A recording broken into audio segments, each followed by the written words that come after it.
వ్యవహారంలో వైసీపీపై జనసేన నేతలు తీవ్ర స్థాయిలో మండిపడుతున్నారు.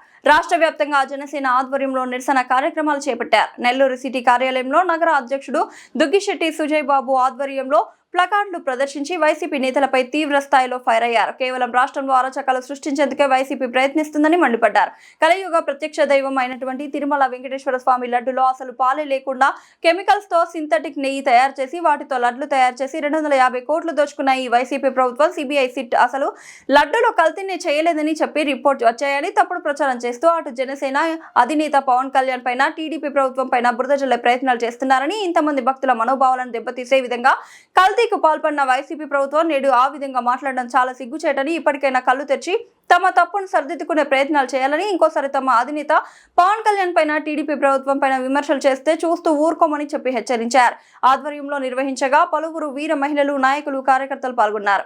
నిర్వహించుకునేదానికి ముఖ్య కారణం ఏంటంటే ఆంధ్ర రాష్ట్రంలోనే కాదు, భారతదేశంలోనే కాదు, ఈ ప్రపంచంలో కలియుగ ప్రత్యక్ష దైవమైన శ్రీ వెంకటేశ్వర స్వామి మన రాష్ట్రంలో ఉండడం నిజంగా మన తెలుగు ప్రజలు కానీ, అదేవిధంగా భారతదేశంలో ఉండడం భారతీయులందరూ చేసుకున్న ఒక గొప్ప అదృష్టంగా, అందులోనూ నెల్లూరు జిల్లాకి దగ్గరగా మన తిరుపతిలో ఉండడం నిజంగా ఆంధ్రప్రదేశ్ రాష్ట్ర ప్రజలందరూ చేసుకున్న ఒక అదృష్టంగా ప్రజలందరూ భావిస్తూ ఉంటారు. ముఖ్యంగా హిందువులైతే ఇంకా చాలా పరమ పవిత్రంగా తిరుమల తిరుపతి వెంకటేశ్వర స్వామి పాదాల చెంత ఉన్నందుకు ఎంతో ఆనందంతో పులకించిపోతుంటారు. అటువంటి వెంకటేశ్వర స్వామి ఏ విధంగా అయితే వెంకటేశ్వర స్వామిని మనం దైవంగా పూజిస్తామో అంతకన్నా ఎంతో పవిత్రంగా ఒక తిరుమలకు వెళ్ళి ఒక భక్తుడు ఒక లడ్డు తీసుకొచ్చి చేతిలో పెడితే సాక్షాత్తు తిరుమల వెంకటేశ్వర స్వామిని మనం దర్శనం చేసుకున్నంత ఇదిగా మనం కళ్ళకి అద్దుకొని మరీ నోట్లో వేసుకుంటాం. అటువంటి లడ్డూలోనే తీవ్ర కల్తీ జరిగింది. అది కూడా 2019 నుంచి 2024 వరకు ఏ ప్రభుత్వం అయితే ఉందో ఆ ప్రభుత్వ హయాంలో ఈ విధంగా కలియుగ ప్రత్యక్ష దైవమైన వెంకటేశ్వర స్వామి లడ్డూలో సైతం వాళ్ళు కల్తీ చేశారంటే దాన్ని మనం ఏ విధంగా చూసుకోవాలనేది ఒకటి మాట్లాడుతున్నాం. అదేవిధంగా ఈరోజు మనం చూసుకున్నట్లయితే తిరుమల లడ్డు ప్రసాదం కోసం వైసీపీ హయాంలో నెయ్యి సరఫరా కాంట్రాక్ట్లో తీవ్ర అవినీతి అధర్మాలు చోటు చేసుకున్నాయి అని చెప్పి చెప్తున్నారు. ఇక్కడ చూసుకుంటే వైసీపీ హయాంలో ఏ డైరీ కోసం అయితే కాంట్రాక్ట్ ఇచ్చారో ఆ డైరీకి, సదరు డైరీ కంపెనీకి అసలు ఆవులు అనేదే లేవు. కనీసం వాళ్ళు 1 లీటర్ పాలు కూడా ఎక్కడ తీసుకున్న దాఖలాలు కూడా కనిపించట్లేదు. కనీసం వాళ్ళకి ఆవులు లేకుండా, కనీసం పాలు 1 లీటర్ కూడా సేకరించకుండా ఏ విధంగా నెయ్యిని తీసుకొచ్చారు, ఏ విధంగా పాలలోంచి ఆ నెయ్యిని తీసుకొచ్చారు అనేది మనకి అర్థం కాని ఓ ప్రశ్నగా మిగిలింది. దాన్ని పవన్ కళ్యాణ్ గారు ప్రశ్నించి దాని మీద సిబిఐ ఎంక్వైరీ ఏమని తర్వాత ఇవన్నీ చోటు చేసుకుంటే దానికి వైసీపీ వారు అసలుకి నెయ్యిలో కల్తీయే జరగలేదని చెప్పి చెప్పడం నిజంగా చాలా విడ్డూరంగా ఉంది. ఎందుకంటే బహుశా వాళ్ళు చెప్పింది కూడా నిజమేమో. ఎందుకంటే నెయ్యిలో కల్తీ జరగలేదు, నిజంగానే జరగలేదు. ఎందుకంటే అక్కడ అసలు నెయ్యే లేదు. వాళ్ళు అసలుకి నెయ్యినే వినియోగించిన పాపాన పోలేదు. అక్కడ వాళ్ళు చేసింది ఏంటంటే ఒక సింథటిక్ నెయ్యి వాళ్ళు ఏదైతే ప్రభుత్వం ఒక 2 సంస్థలకు అప్పచెప్పింది, ఆ 2 సంస్థలు తేల్చింది ఏంటంటే ఈ నెయ్యిలో వాళ్ళు ఉపయోగించింది monoglycerides, lactic acid, beta carotene, acetic acid, palm క్లెరిన్ అనే లాంటివి వాడి అసలుకి నెయ్యి లాంటి ఒక పదార్థాన్ని తయారు చేసి ఆ పదార్థాన్ని తిరుమల శ్రీవారి పరమ పావనమైన లడ్డూలో వినియోగించడాన్ని ఈరోజు మనం చూసుకున్నట్లయితే మా ప్రజల మనోభావాల్ని కానీ, హైందవ ధర్మాన్ని కానీ ఏ విధంగా వైఎస్ఆర్సీపీ పార్టీ అనేది కించపరిచిందనేది మనకి స్పష్టంగా అర్థమవుతుంది.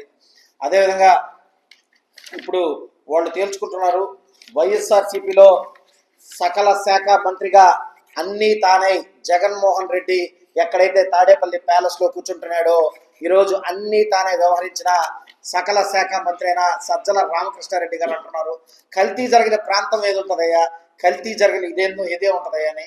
కల్తీ మా మనోభావాలతో జరిగింది, హైందవ ధర్మం మీద జరిగింది, మా హిందువుల విశ్వాసం మీద జరిగింది.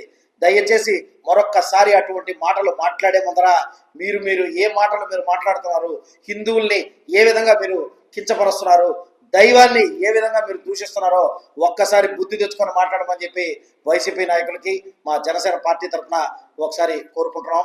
అదేవిధంగా ఇంక మళ్ళా మనం చూసుకున్నట్లయితే పవన్ కళ్యాణ్ గారు 2024లో ఏదైతే మన కూటమి ప్రభుత్వం అధికారంలోకి వచ్చిన తర్వాత ప్రాయశ్చిత్త దీక్ష చేపట్టారు. ఆ ప్రాయశ్చిత్త దీక్ష దేనికి చేపట్టారంటే పరమ పావనమైన తిరుమల లడ్డూలో కల్తీ జరిగింది.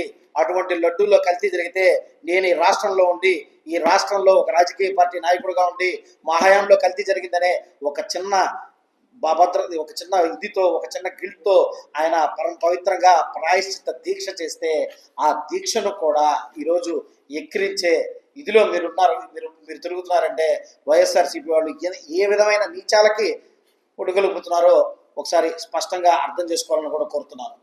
అదేవిధంగా మనం ఇంకా చూసుకున్నట్లయితే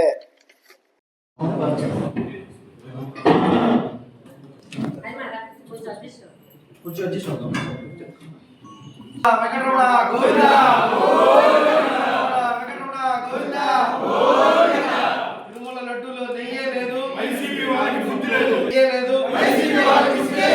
తిరుమల లడ్డూలో నెయ్యే లేదు, వెంకటరమణ క్షమించిన ఆయన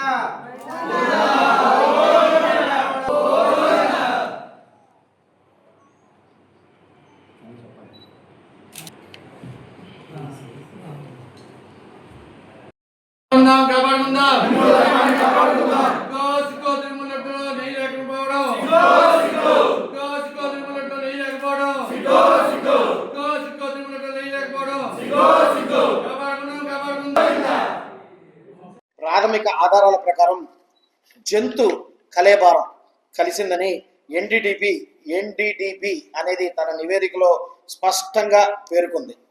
సిట్ తన దర్యాప్తులో పాలు లేకుండా కేవలం రసాయనాలు వాడారని తేలిస్తే ఎన్డీడీబీ తన నివేదికలో జంతు కలేబారాన్ని వాడారు అని చెప్పి తెలిసింది. జంతు కలేబారం అంటే ఏ జంతువుల నుంచో తీసుకున్న కొవ్వుని 240 నుంచి 270 డిగ్రీల మధ్య వేట్లయితే కరిగిస్తే ఆ కరిగించిన ఆ పదార్థాన్ని అది తీసుకొని వచ్చి లడ్డూలో వాడడం నిజంగా తలుచుకుంటుంటేనే నిజంగా ఆ తిరుమల శ్రీవారి లడ్డూ మీద ఇంత కల్తీ చేశారంటే నిజంగా చాలా బాధగా, ఒక మనసు ఇంకా దేవుడికే మనం ఇటువంటివన్నీ చేస్తే ప్రజలకి వాళ్ళు ఏ విధంగా చేశారని చెప్పి ఒక్కసారి తెలుసుకుంటూ ఈరోజు ఎన్డీడీబీ సిట్ ఇచ్చిన ఆధారాల ప్రకారం లడ్డూలో అసలు కల్తీ జరిగిందని చెప్పి ఈరోజు వాదిస్తుంటే ఆడ ఓ పక్క వైఎస్ఆర్సీపీ శ్రేణులు మాత్రం పవన్ కళ్యాణ్ గారు కావాలని చెప్పి ఇటువంటి షో ఆఫ్లు చేస్తున్నారు, కావాలని చెప్పి అసలు దాంట్లో అసలు కల్తీయే జరగలేదు, అసలు ఇటువంటి దుష్ప్రచారాలు చేస్తూ వస్తున్నారు. దయచేసి మరొక్కసారి వ్యాఖ్యానిస్తున్నాం, మీరు చేసింది తప్పు. ఆ తప్పుని తీసుకొని వస్తున్నప్పుడు ఈరోజు కనీసం తప్పునైనా ఒప్పుకొని మొదలుకు రావాలని చెప్పి మేము కోరుకుంటున్నాం. కానీ కనీసం అది కూడా మీరు చేయకుండా ఈరోజు ఆ తప్పుని కప్పిపించే విధంగా పవన్ కళ్యాణ్ గారి మీదకి రావడం, అదేవిధంగా ఈ ప్రజల్ని తప్పుదో పట్టించడం చేస్తూ వస్తున్నారు. రానున్న రోజుల్లో ప్రజలు గమనిస్తున్నారు. ఆ కలియుగ ప్రత్యక్ష దైవం శ్రీ వెంకటేశ్వర స్వామి గమనిస్తున్నాడు. ఏదైతే మీరు చేశారో వెంకటేశ్వర స్వామి లడ్డు విషయంలో మీరు ఏదైతే చేశారో వెంకటేశ్వర స్వామి మీద ఏదైనా వస్తే ఇప్పుడు దాకా ఎన్నో ప్రభుత్వాలే కూల్పున్నాయి. అది ప్రత్యక్ష నిదర్శనం. ఆల్రెడీ తమకు తెలుసు, మేము అది మాట్లాడి మా హుందాతనాన్ని మేము కోల్పోం. రానున్న రోజుల్లో మీరు ఎటువంటి వైపరీత్యాలకి లోను కాబోతున్నారు అనేది త్వరలో తెలుసుకుంటారని చెప్పి పత్రికాముఖంగా తెలియజేసుకుంటూ సెలవు తీసుకుంటాను. జై హింద్, జై జనసేన. తిరుపతి లడ్డు కల్తీ విషయంపై వైఎస్ఆర్సీపీ నాయకులు పదే మాకు క్లీన్ చిట్ వచ్చిందని చెప్పుకుంటే మాటలన్నీ వాస్తవానికి విరుద్ధం అని చెప్పి ఈరోజు మేము జనసేన పార్టీ తరఫున తెలియజేసుకుంటున్నాము. శ్రీవారి లడ్డు విషయంలో కావచ్చు, అలాగే హిందూ సమాజాన్ని, హిందూ దేవాలని కించపరిచే విధంగా గతంలో 2019 నుంచి 2024 వైసీపీ ప్రభుత్వం కొన్ని నిబంధనలు మార్చి మరీ కల్తీ లడ్డు విషయంలో బోలేబాబా డైరీ అలాగే వైష్ణవి డైరీలకి ఈ విధంగా వాళ్ళకి కాంట్రాక్ట్ ఇవ్వడం జరిగింది. వీళ్ళందరూ సుమారు 250 కోట్లకు పైగా నిధుల్ని దుర్వినియోగం చేస్తూ 20 కోట్లకు పైగా లడ్డులు తయారు చేసి భక్తుల మనోభావాల్ని దెబ్బతీయడం జరిగింది. ముఖ్యంగా వాళ్ళకి ఆవులు లేకుండా, అలాగే కనీసం పాలన కూడా సేకరించకుండా నెయ్యిని తయారు చేసి కొవ్వుతో తయారైనటువంటి రాసాయనిక పదార్థాలను వాడి ఈరోజు సింథటిక్ నెయ్యి తయారు చేసి భక్తులకు అందించే పవిత్రమైన లడ్డుని తయారు చేయడం జరిగింది. ఈ విషయంలో గతంలో NDDB national dairy development board జంతు కళేబరాలతో తయారు చేసిన నెయ్యిని వాడారని చెప్పి పూర్తిగా నివేదిక ఇచ్చింది. ఆ నివేదికను ఆధారంగా చేసుకొని పవన్ కళ్యాణ్ గారు ఆ రోజు ప్రాయశ్చిత్తం చేసి ప్రజలకు పిలుపునిచ్చారు. దాన్ని కూడా ఈరోజు వైఎస్ఆర్సీపీ నాయకులు అవహేళన చేస్తున్నారు. సిబిఐ నేతృత్వంలోని సిట్ నివేదిక సుమారు 36 మంది పైన కేసులు నమోదు చేసి కుట్రపూరితం, అలాగే 420 కేసులు, అలాగే అధికార దుర్వినియోగం కేసుల కింద ఛార్జ్ షీట్ వేయడం జరిగింది. ఇవన్నీ బయటకు వస్తాయనే ఒక భయంతోనే వైఎస్ఆర్సీపీ నాయకులు మాకు క్లీన్ చిట్ వచ్చింది, అది నెయ్యే కాదు అని చెప్పి ఈ విధంగా అవాకులు చవాకులు పేలుతున్నారండి. ముఖ్యంగా ఈరోజు ప్రజలు తెలుసుకోవాల్సిన విషయం మరొకటి ఏంటంటే, సిట్ ఇచ్చిన నివేదికలో వైవి సుబ్బారెడ్డి పిఏకి సుమారు 12 కోట్ల రూపాయలు ఈ కల్తీ నెయ్యికి సంబంధించి అమౌంట్ చేరిందని చెప్పి పూర్తిగా దానిలో సమాచారం కూడా తెలుపుకున్నారు. ఇవన్నీ బయటకు వస్తాయి కాబట్టే గతంలో అక్కడ పనిచేసినటువంటి జగన్మోహన్ రెడ్డి సీఎం హయాంలో భూమన కరుణాకర్ రెడ్డి, మన వైవి సుబ్బారెడ్డి చైర్మన్గా పనిచేస్తారు. ఈవోగా ధర్మారెడ్డి మీద ఖచ్చితంగా చర్యలు ఉంటాయి. ఇవన్నీ బయటకు వస్తుంది కాబట్టి ఈ రోజు వాళ్ళు మాకు క్లీన్ చిట్ ఉందంటూ అబద్ధాలు చెప్పుకుంటున్నారు.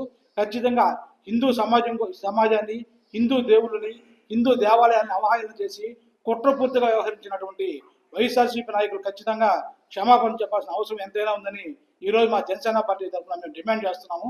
పవన్ కళ్యాణ్ గారు చేసినటువంటి ప్రాయశ్చిత్త దీక్ష మీద కూడా అవహేళన చేస్తున్న వాళ్ళకి, ఎందుకంటే వాళ్ళ హిందువులే కాదు వైఎస్ఆర్సీపీ నాయకులు, వాళ్ళ హిందువులైతే నిజంగా శ్రీవారి లడ్డు విషయంలో ఒక పవిత్రమైన ఉద్దేశంతో పవన్ కళ్యాణ్ ఒక ఉద్దేశం చేస్తే దాన్ని కూడా తప్పుపట్టే రీతిలో ఉన్నారంటే వాళ్ళు ఎంతకు దిగజారిపోయిన విషయాన్ని ప్రతి ఒక్కరు గుర్తెరగాలి. రాబోయే రోజుల్లో ఖచ్చితంగా ఇప్పటికే వాళ్ళకి ప్రజలు తగిన బుద్ధి చెప్పారు. రాబోయే రోజుల్లో కూడా మరింతగా బుద్ధి చెప్తారని తెలియజేసుకుంటూ, కూటమి ప్రభుత్వం ఇందులో ఇన్వాల్వ్ అయిన సుమారు 36 మంది మీద ఇప్పటికే సిబిఐ ఆధ్వర్యంలో ఛార్జ్ షీట్ వేసింది కాబట్టి వాళ్ళందరూ మీరు చర్యలు తీసుకోవాలని డిమాండ్ చేస్తూ నాకు ఈ అవకాశం కల్పించినటువంటి ప్రతి ఒక్కరు ధన్యవాదాలు తెలుపుతున్నాను. జై జనసేన, జై